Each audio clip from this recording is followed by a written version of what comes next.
Hello everyone and welcome back to the channel. Today we're diving deep into the A2 speaking exam, specifically focusing on part 3. This part can feel a bit tricky, but don't worry, by the end of this video, you'll know exactly what to do to get top marks.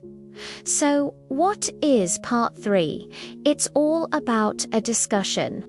The examiner will give you a topic and some ideas, and you'll have a conversation with your partner.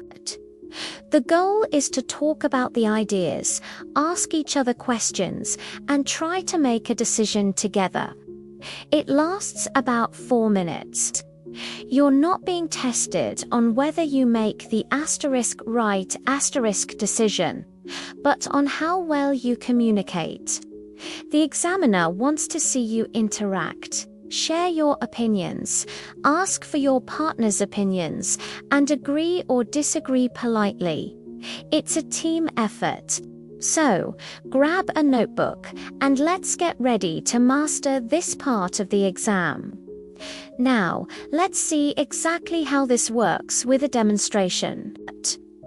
I'm going to act as one student, and I'll play the role of the other student as well, so you can see a full interaction. Imagine the examiner gives us this task. A friend is visiting your town for the weekend. Here are some ideas for things you could do together. Talk about the different activities and decide which two would be best. The ideas are going to the cinema, visiting a museum, going shopping, having a meal in a restaurant, and going for a walk in the park. Okay, let's start the conversation. So, our friend is coming for the weekend. We need to choose 2 things to do. What do you think about going to the cinema? Going to the cinema is a good idea, but maybe we could do something more active. We can go to the cinema anytime. What about visiting the museum? I heard there's a new exhibition on. Oh, that sounds interesting. I like museums. Is it an art museum or a history museum? It's a history museum. I think it could be really fun and we could learn something new. Do you agree? Yes, I think visiting the museum is a great idea. So that's one activity decided. For the second one, what about going shopping? Our friend might want to buy some souvenirs. That's true, shopping can be fun, but it can also be very crowded on the weekend. I'm not a big fan of crowded places. How about having a meal in a restaurant instead? We could go to that new Italian place downtown. The food is supposed to be amazing. To meal in a restaurant sounds lovely. We can talk and catch up properly. It's much more relaxing than shopping. But what about a walk in the park? The weather is meant to be nice this weekend. It's free and we can enjoy the sunshine. A walk in the park is a nice idea too.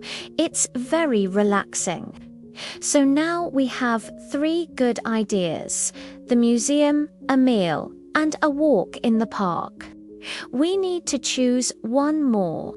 Which do you think is better, the meal or the walk?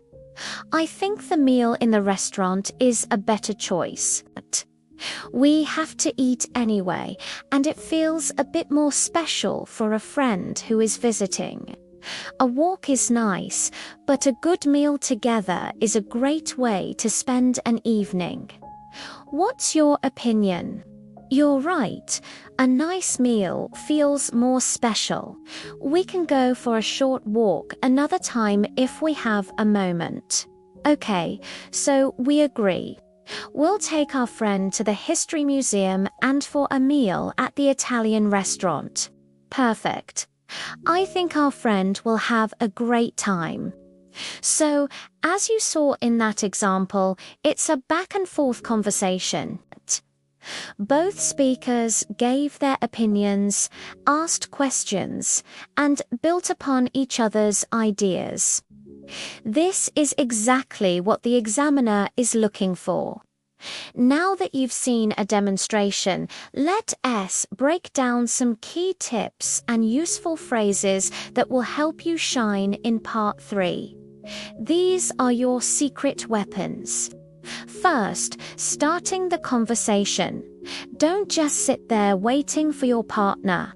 You can start by saying something like, "Okay, so we need to talk about it," or "Let's look at the ideas. What do you think about it?" Shows you are confident and ready to engage.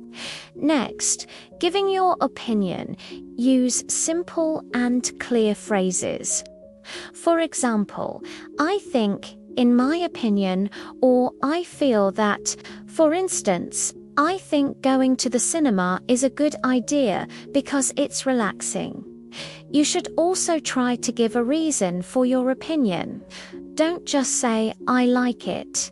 Say **why** you like it. This adds more detail to your conversation and gives your partner something to respond to. Asking for your partner's opinion is crucial. This is a discussion, not a monologue. You must show you are interested in what your partner thinks. Use phrases like, "What do you think?" "How about you? Do you agree?" Or "What's your opinion on?" For example, after sharing your idea, you can ask, "That's my idea. What do you think?" This keeps the conversation flowing and balanced. Another important skill is agreeing and disagreeing politely. If you agree, you can say, "I agree with you." "That's a great idea. You're right." Or "I think so too." If you disagree, be polite about it. Avoid saying no or "That's a bad idea." Instead, try something softer like, "I'm not so sure about that. That's an interesting idea, but," or "I see your point, but what about?" For example, "I see your point about the cinema, but what about visiting the museum instead? It might be more interesting." This shows respect for your partner's opinion while still expressing your own.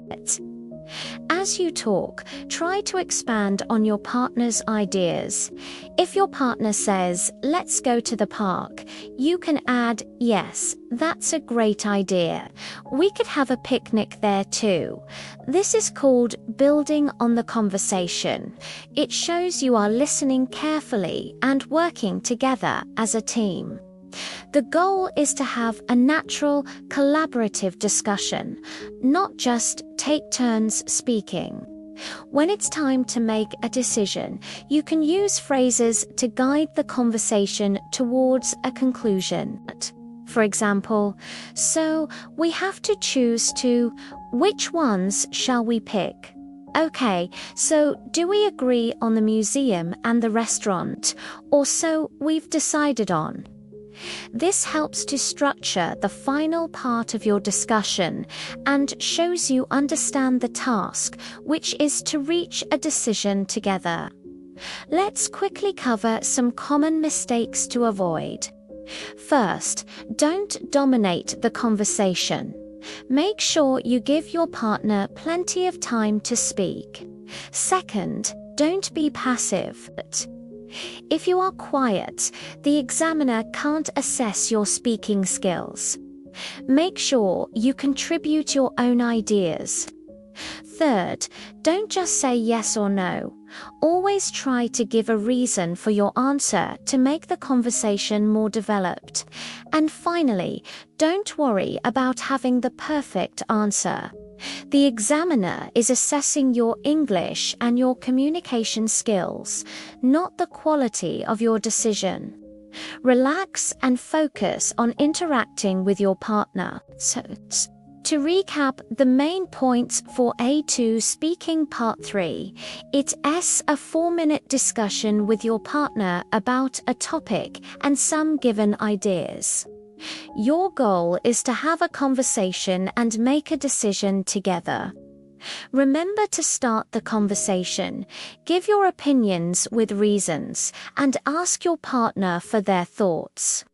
Use phrases to agree and disagree politely, and try to make a decision together towards the end. Avoid dominating the talk or being too quiet. The key is interaction and communication. Practice these tips with a friend or classmate. The more you practice, the more natural and confident you will feel on exam day. You've got this. Thank you so much for watching today. I hope this guide to the A2 Speaking Part 3 was helpful for you. If you have any questions, please leave them in the comments below and I'll do my best to answer them. Don't forget to like this video if you found it useful and subscribe to the channel for more exam tips and English learning content. Good luck with your studies and I'll see you in the next video. Bye for now.